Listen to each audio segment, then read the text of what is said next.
Hi everyone, నేను గీత. ఇద్దరి మధ్య కనెక్షన్ కట్ అవడానికి కారణాలు ఏంటి? కనెక్షన్ అనేది ఎందుకు కట్ అవుతుంది? భార్యాభర్తలనే తీసుకున్నాం అనుకోండి, మీరు ఏ భాషలో మాట్లాడుకుంటున్నారంటే అదేంటి అలా అడుగుతున్నారు, మేము తెలుగులో మాట్లాడుకుంటాము లేకపోతే ఇంగ్లీష్లో మాట్లాడుకుంటాము అని చెప్తూ ఉంటారు జనరల్గా. బట్ ఇక్కడ భాష అంటే తెలుగు, హిందీ, ఇంగ్లీష్ అని కాదండి. భార్యాభర్తలకు కానివ్వండి, రిలేషన్ మధ్యలో ఉన్న ఏ ఇద్దరి మధ్య కానివ్వండి, ఒక సపరేట్ లాంగ్వేజ్ అనేది ఉంటుందన్నమాట. అది అర్థం చేసుకోగలిగితే కనెక్షన్ అనేది కట్ అవ్వకుండా ఉంటుంది, రిలేషన్ అనేది హ్యాపీగా ఉంటుంది.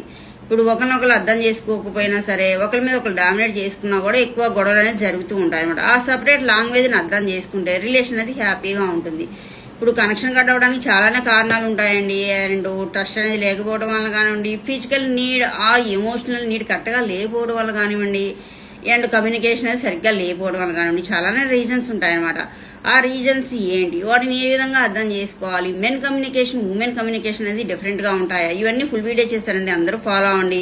అండ్ ఏ రిలేషన్ అయినా సరే హ్యాపీగా ఉండాలి, ఎంతకాలమైనా సరే కనెక్షన్ కట్ అవ్వకుండా ఉండాలంటే జనరల్గా, బేసిక్గా, యూజువల్గా మన ఇంట్లో మనం ఫాలో అయ్యే టిప్స్ ఏంటి ఈ వీడియోలో షేర్ చేశాను. అందరూ ఫాలో అవ్వండి. అందరికీ ఈ వీడియో చాలా హెల్ప్ అవుతుంది. Okay, thank you.